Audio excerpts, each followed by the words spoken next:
Subscribe dulu guys. Gratis.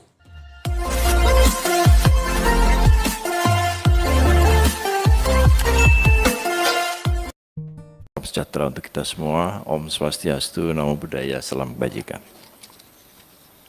Yang terhormat pimpinan dan para anggota Komisi 2 DPR RI, yang terhormat Bapak Menteri Pan-RB beserta jajaran, dan para hadirin yang berbahagia. Puji dan syukur kehadirat Tuhan Yang Maha Esa, hari ini kami dapat bersilaturahmi pada rapat kerja dan rapat dengar pendapat antara Komisi 2 DPR RI dengan Kementerian Pan-RB dan BKN. Pada kesempatan ini kami mengucapkan terima kasih atas dukungan, saran, dan masukan dari Komisi 2 yang disampaikan selama ini. Pimpinan dan anggota Komisi 2 yang saya hormati, sesuai dengan agenda rapat pada hari ini, kami akan menyampaikan mengenai pendataan tenaga non-ASN. Kami awali dengan statistik ASN pada saat ini. Kalau kita melihat statistik ASN pada saat ini, jumlah PNS ada 3,9.556.018 orang. Sedangkan PPK yang sekarang ini sudah bekerja, sudah ditekan nomor induknya sebesar 359.163. Dari jumlah total itu, 54%-nya adalah wanita. Sedangkan 46% adalah pria. Kalau kita melihat dari sisi usia, maka yang terbesar itu adalah PNS ASN yang berusia antara 51 sampai 60 tahun. Ini bulknya, jumlahnya paling besar, 1.494.994 orang. Pendidikan ASN, kalau kita melihat SD, SMP, SMA ini juga masih banyak. Di dalam ASN ini, yang SD masih ada 16.329, yang SMP juga masih ada 32.563. Kemudian yang pelaksana ini juga masih besar. Jadi 38% dari total ASN kita adalah pelaksana. Jadi ini gambaran ketimpangan yang ada dalam statistik ASN kita. Berikutnya. Ini adalah sebaran untuk tenaga guru dan tenaga kesehatan yang sekarang ada. Jadi semakin gelap warnanya itu semakin banyak. Jadi kalau kita lihat tenaga guru di Jawa dan tenaga kesehatan di Jawa itu jumlahnya lebih besar. Akan tapi ini bukan berarti ketidakseimbangan. Karena kalau kita melihat jumlah yang gelap di Jawa itu melayani lebih banyak orang daripada misalnya jumlah yang terang di Papua. Kalau di Jawa, ASN itu melayani satu orang ASN 50 sampai 70 orang. Sedangkan di Papua hanya melayani 10 orang. Jadi ini bukan berarti ketidakseimbangan, tapi distribusi yang memang tergantung dari jumlah populasinya. Berikutnya. Ini tadi sudah disampaikan oleh Pak Menteri, jadi dari awal tenaga honorer K2 itu 648.462. Kemudian pada 2013-2014 sudah ditetapkan NIP-nya 194.830. Ini merupakan kesepakatan pemerintah dengan DPR pada waktu itu untuk menerima sepertiganya. Jadi angka itu adalah angka yang telah disepakati bersama. Di tahun 2018 masih ada sisa yang ditetapkan NIP-nya sampai tahun 2020. Jadi ada sisa tenaga honorer K2 410.010 orang. Nah kemudian pada tahun 2021 juga telah diterima tenaga honorer K2 yang mengikuti seleksi P3K guru. Jadi ada 51.492. Dari yang mengikuti itu, yang lulus passing grade-nya ada 31.050 orang. Sedangkan yang ditetapkan NIP-nya 30.001 orang. Nah, jadi sisa tenaga honorer K2 saat ini ada 378.880 orang. Berikutnya. Nah, kalau kita melihat tren pensiun dan penerimaan, maka memang pemerintah masih memegang zero growth. Tapi zero ini tidak nol persis. Jadi masih ada secara keseluruhan ASN kita masih tumbuh 2,1%. Ada tambahan 22.481 orang yang masuk dalam kurun waktu 2014 sampai 2021. Berikutnya lagi. Nah, ini adalah pendataan yang sekarang ini kita lakukan. Jadi pada penutupan pendaftaran pada tanggal 22 Oktober, jumlah yang terdaftar ada 2,421 juta orang. Tenaga honorer K2-nya ada 180.797 orang. Ini memang akan menjadi pertanyaan, kenapa angka 378.000 itu yang mendaftar tenaga honorer ada 180.797. Ini kami belum melakukan analisis, hanya melihat data saja. Jadi ada diskrepansi data sekitar 200.000 orang di sana. Sedangkan non-ASN ini adalah tenaga honorer yang baru yang tidak terdapat dalam database, itu jumlahnya 2.240.303. Yang melakukan pendaftaran itu 67 instansi pusat dan 533 instansi daerah. Kemudian pada tanggal 31 Oktober, kami minta penyampaian surat pertanggungjawaban mutlak setelah uji publik yang telah menyampaikan 55 instansi pusat dan 425 instansi daerah, sedangkan yang belum menyampaikan ada 120, 12 pusat dan 108 daerah. Ini jumlahnya agak sedikit turun, 2.360.723. Berikutnya. Nah, kalau kita lihat data-data tersebut berdasarkan pendidikan, maka yang pendidikannya SD SMP itu dari data yang belum ada SPTJM-nya ada 837.262. Nah, ini kami khawatir mereka tidak ada tempatnya di dalam formasi ASN. Sedangkan yang tidak menyampaikan ijazah, jadi belum ada ijazahnya, itu tidak ada dokumen ijazahnya, ada 2.847 orang.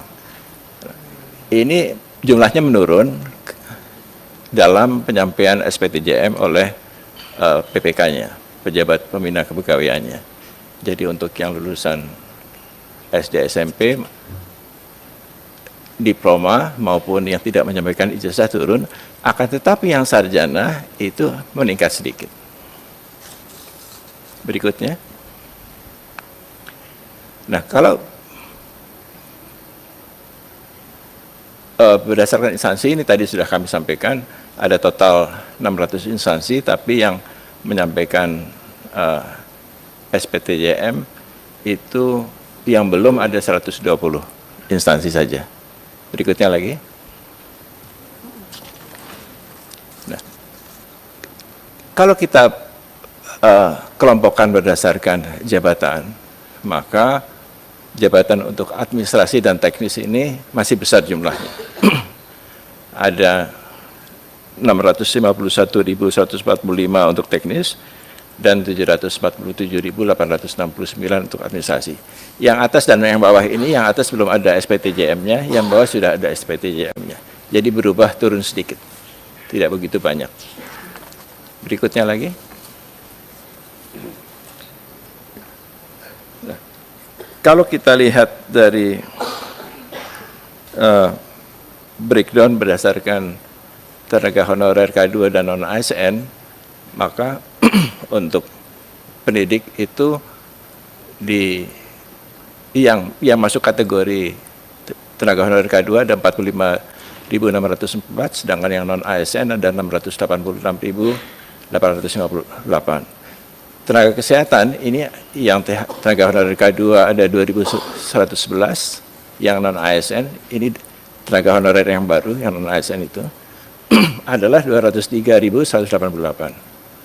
Untuk penyuluh, ini berbagai penyuluh, ada 2.429 untuk tenaga honorer dan 72.003 untuk non-ASN.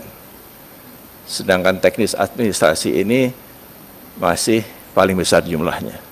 Teknis 57.733 dan administrasi 72.251 dari tenaga honorer, dan untuk non-ASN 552.722 dan 665.824. Jadi ini jumlah yang besar untuk tenaga teknis dan administrasi. Berikutnya lagi. Nah, ini kalau kita lihat dari pendidikan dan jabatan, yang berpendidikan SLTA ke bawah itu masih besar. Sedangkan dari jabatan, administrasi, dan teknisnya itu mencapai 57%. Berikutnya. Nah, dari yang mendaftar, 10 instansi pusat dengan jumlah terbanyak itu yang paling banyak Kementerian Agama. Memang Kementerian Agama ini jumlah ASN-nya paling banyak di Indonesia. Jadi ada sekitar 230.000 ya, kalau tidak salah totalnya. Dan ini ada tambahan, mereka menginginkan 133.000 lagi. Jadi kalau ini tambung semua, itu jumlahnya akan menjadi 360.000. Dan ini 10 yang terbanyak, Bawaslu nomor 10, 7.729. Sedangkan 10 instansi daerah dengan jumlah terbanyak itu yang paling atas adalah Provinsi Jawa Barat. Nah, kota Surabaya ini juga besar. Ini jadi agak lucu juga, kota Surabaya ini honorernya lebih besar dari banyak provinsi. Ada 17.736. Dan jumlah-jumlah dari instansi daerah lainnya. Berikutnya. Ini pengelompokan yang berbeda, kita bisa melihat berapa jumlah perawat, bidan, asisten tenaga kesehatan, dokter, nutrisionis untuk tenaga kesehatan. Untuk tenaga pendidik ada guru dan dosen, penyuluh juga banyak sekali, penyuluh agama, penyuluh pertanian, penyuluh KB, penyuluh kehutanan. Untuk tenaga teknis ini ada tenaga pengelola, satuan pengamanan, ini Satpam ini masuk ke dalam tenaga teknis, tenaga kebersihan, ini juga masuk ke dalam kelompok teknis, dan tenaga administrasi, ini baik administrasi umum, pendamping klien, operator sekolah, operator siak, dan operator dapodik. Berikutnya. Nah, ini pengelompokan berdasarkan masa kerja. Jadi tenaga honorer non-ASN yang masa kerjanya di atas 11 tahun itu besar sekali. Ini sedikit agak mencurigakan karena dengan masa kerja seperti itu mereka seharusnya masuk dalam kategori tenaga honorer K2. Tapi masih banyak ternyata yang bekerja di atas 11 tahun itu yang masih non tenaga honorer K2, jadi tenaga non-ASN sekarang ini. Jadi saya tidak tahu ini angka dari mana sebetulnya, karena kalau itu dengan masa kerja seperti itu, mestinya mereka masuk tenaga honorer K2 dulu gitu. Nah, ini mungkin perlu kita validasi lebih lanjut, kenapa angkanya menjadi sebesar itu. Nah, kemudian dari sisi gajinya, ini gajinya juga agak aneh juga. Ada yang di atas 10 juta, banyak juga itu yang gaji non-ASN di atas 10 juta. Ada 5.943. Tapi ada juga yang tidak punya gaji sama sekali, kosong. Jadi ini juga agak mengherankan kenapa mereka bekerja sebagai non-ASN tapi tidak bergaji sama sekali. Itu ada 261.023 orang. Mungkin mereka tidak dibayarkan dari APBD sehingga tidak ada bukti untuk membayar gajinya. Nah, biasanya dibayarkan dari saweran SPPD atau dana taktis dan lain-lain yang tidak bisa dipertanggungjawabkan pengeluarannya, sehingga tidak ada kwitansinya. Berikutnya. Ini tadi mungkin sudah saya lewatkan saja. Berikutnya lagi. Oh, mungkin sebelum itu gambar yang itu tadi. Sebelumnya lagi. Sebelum ini. Nah, ini ada yang diusulkan yang tidak sesuai dengan kriteria dari surat Menpan. Jadi ada yang masa kerjanya di bawah 1 tahun, itu tidak termasuk dalam kriteria itu. Itu ada 8.159. Kemudian juga ada yang usianya di atas 56 tahun, itu juga tidak termasuk dalam kriteria surat Menpan. Itu ada 1.599 orang. Ada yang usianya masih sangat muda, di bawah 20 tahun, itu juga tidak termasuk di dalam kriteria itu, karena kalau kita asumsikan lulus SMA 18 tahun, maka untuk P3K itu dia harus memiliki masa kerja 2 tahun. Jadi usianya harus di atas 20 tahun. Gitu. Jadi itu ada 189 orang. Jadi itu jumlah-jumlah kelompok-kelompok yang mungkin bisa kita hilangkan dari database ini. Berikutnya. Ini beberapa instansi yang tidak mengusulkan. Jadi di pusat ini ada 14 instansi, sedangkan di Papua, bukan di Papua Barat, di Papua 4 provinsi, sekarang menjadi 4 provinsi, waktu itu hanya 1 provinsi, itu tidak mengusulkan karena tenaga honorernya sudah mendapatkan formasi P3K secara khusus tahun lalu. Jadi sekarang ini sedang tes mereka, dan karena mereka sudah ikut tes semua, maka tidak memiliki lagi tenaga honorer. Berikutnya, yang terakhir. Nah, dari data itu kami melihat banyak data yang belum sepenuhnya menggambarkan data sebenarnya. Banyak yang mungkin merekayasa data itu. Jadi ini mungkin perlu pendalaman lebih lanjut, dan masih banyak 120 instansi yang belum menyampaikan surat pertanggungjawaban mutlak. Kemudian banyak juga instansi-instansi yang walaupun datanya sudah kami sampaikan tidak memenuhi kriteria, tapi tetap saja diusulkan. Nah, ini jadi kami mungkin mengusulkan perlunya dilakukan verifikasi dan validasi atau audit data untuk yang tenaga honorer non-ASN ini. Saya kira demikian Bapak Pimpinan, anggota Komisi 2 yang terhormat, yang dapat kami sampaikan, dan atas perhatiannya kami ucapkan terima kasih. Assalamualaikum warahmatullahi wabarakatuh.